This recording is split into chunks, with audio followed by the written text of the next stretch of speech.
everybody. We are putting everything together to go live. It is Friday. Excited about all that God has, all that God will do, all that God has done. Just excited it's Friday. Looking forward to Sunday. Got a special event planned for Sunday morning. Looking forward to that. Looking forward to just being a church family again. It is always encouraging, always special time. God always has something amazing every time we come together in His house. But this morning, it's Thank God Friday, and so I need to be thankful for something. And so this morning, I'm thankful for my problems.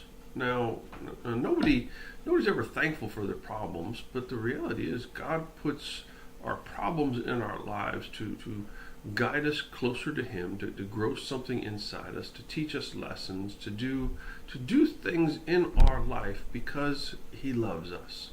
And He loves us in a way we'll never understand until we step into eternity.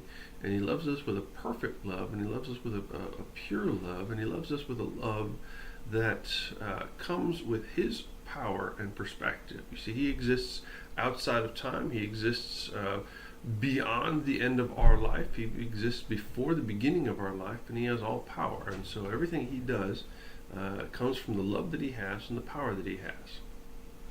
And so I'm thankful for the problems in my life because God is using them to make me more like Him, to draw me closer to Him. But I'm thankful for a very particular part of my problems. See, I'm thankful that my problems are my problems. And let me explain. This morning, I had to stop at the gas station. One of the reasons I'm late with this, I had to stop at the gas station to fill my car up with gas. Now, my problem is my car was low on gas. There are people with no cars. They don't have to worry about gas. And so I'm thankful that one of my problems is that I need gas in my car because it means I have a car. I'm also thankful. See, I had a pastor friend the other day that was posting on Facebook talking about how gas where he's at cost like $2.25 a gallon, and it was just so expensive, and he couldn't understand that. Well, gas here runs right around $4 to $5 a gallon. It's like $1.80 a liter. There's 4 liters, almost 4 liters to a gallon.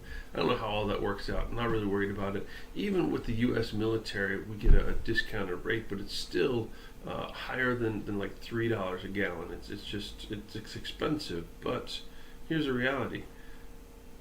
God meets my needs. Money's tight, but God always supplies our needs. And so whether gas is $2.25 a gallon or whether gas is $4 a gallon, my problem is I have to fill my car up, and I have to rely on God to meet that need. There are people here in the community now who, because of the government shutdown, haven't gotten a paycheck in a month, and now they're looking at the end of this month having to pay their rent. And because they're with the U.S. military, and because the military pays their rent, because the landlords know all of this, they're looking at rents that are in the $2,500, $3,500, sometimes even $4,500 a month range. Now they have to pay that, and they don't have that, And so I'm glad my problem is I have to pay for $100 for a tank of gas as opposed to $4,000 for rent.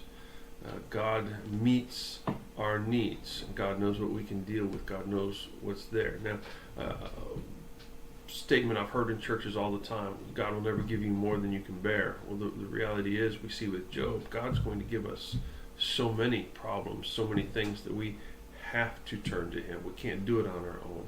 And so I'm thankful that God knows me. God knows my limits. God knows my abilities and my resources. God knows my mental state. And God gives me problems because He knows me that I can go through with His help. God gives me problems that if I turn to Him, aren't problems, they're learning opportunities. God gives me problems that if I turn to Him, if I lean on Him, if I rely on Him, if I live by faith, will help me grow in my relationship with Him and will help others to see more of Him in my life. And so this morning I'm thankful for my problems. My problems help me to grow closer to God. My problems are chosen by God to be exactly what I need in my relationship and my walk with Him. My problems are never more than what I can get through with God's presence. And so, if you've got problems in your life, ask God, what are these? How can I use them to get closer to you? What are you trying to teach me? How can I help others because of my problems? If you don't have problems, ask God what it is that you can do to help others with their problems at this point. Because we all have problems, because God is always trying to grow something in us. And so I'm thankful for my problems. If you're having problems, reach out, share them with somebody. God has commanded us as a body to come together to bear one another's burdens. Maybe God is giving you your problems so that somebody else can grow in their relationship with Him by helping you with yours. But whatever it is, all of our problems are there because God loves us. And so I'm thankful for my problems this morning. I hope you have a problem-free, I hope all of your problems are such that you can see God in them and that you grow in your relationship with Him. Hope you'll have a great Friday. Pray for our services on Sunday. Looking forward to all that God is going to do. Thank you.